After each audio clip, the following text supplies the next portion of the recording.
Münster, Allemagne, AFP, le chef indépendantiste catalan Carles Puigdemont attendait de savoir si la justice allemande allait décider lundi de le maintenir en détention, le temps de se prononcer sur une éventuelle remise à l'Espagne qui l'accuse de rébellion. Une centaine de journalistes, auxquels se sont joints une délégation d'alliés politiques venus soutenir le chef indépendantiste, s'armait de patience lundi soir devant la maison de détention où il est supposé selon des médias allemands être incarcéré depuis dimanche. Nous venons juste d'arriver de Barcelone, nous allons attendre et voir ce qu'il se passe, a déclaré à l'AFP Joaquim Torra, un membre du Parlement catalan. L'arrestation surprise de Puigdemont en Allemagne avait entraîné des heurts entre des militants indépendantistes catalans et la police dimanche à Barcelone. Aucun débordement n'a été signalé lundi. Il était prévu qu'il comparaisse lundi devant un juge. Ce dernier doit formellement établir son identité et décider s'il reste en prison pendant que la justice examine le mandat d'arrêt européen émis par l'Espagne à son encontre. L'avocat de indépendantiste Jaume Alonso Cuevilla s'est dit prudent, à l'antenne de la radio catalane RAC 1, tout en évoquant beaucoup d'éléments qui incitent à l'optimisme. Moins 60 jours maximum. Sur le fond, la justice allemande a un délai de 60 jours pour trancher sur la remise de Carles Puigdemont à Madrid. Une porte-parole du parquet allemand, Wieke Köflner s'est-elle bornée à dire que la décision ne serait pas prise cette semaine. La justice allemande aura décidé si des infractions similaires à celles pour lesquelles Puigdemont est poursuivi en Espagne existent en droit allemand.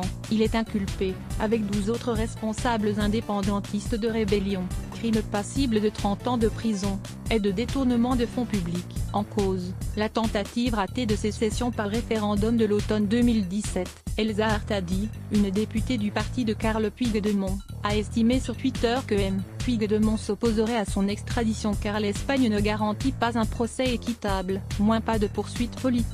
Steffen Seibert, porte-parole de la chancelière Angela Merkel, a lui qualifié l'Espagne d'état de droit démocratique et relevé qu'il régnait une confiance toute particulière entre les autorités judiciaires des pays membres de l'UE. Il a aussi rappelé que selon Madrid, Puigdemont et ses camarades ne sont pas poursuivis pour des idées politiques, des idées d'indépendance mais en raison d'infractions bien concrètes. Le gouvernement espagnol est resté lui en retrait, se contentant de qualifier de bonne nouvelle l'arrestation de l'indépendantiste.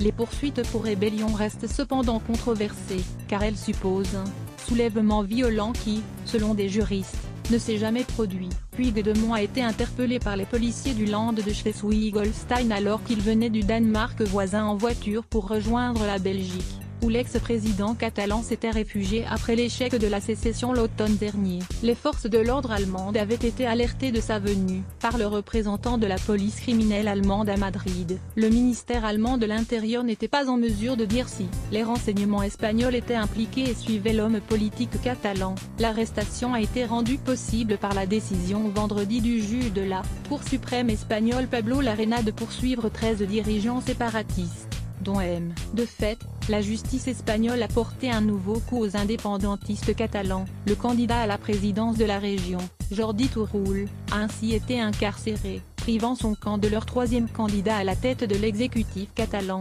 Une autre indépendantiste exilée, Clara Ponsati, a elle indiqué prendre des dispositions pour se livrer aux autorités en Écosse. Moins appel au calme, la Catalogne est donc plongée dans l'impasse politique. Les indépendantistes ont pourtant conservé la majorité absolue au Parlement catalan après les élections du 21 décembre. S'ils n'arrivent pas à faire élire un président avant le 22 mai, de nouvelles élections seront automatiquement convoquées, et tant qu'elle n'aura pas de président et de gouvernement, la Catalogne restera sous la tutelle de Madrid, imposée après la déclaration d'indépendance.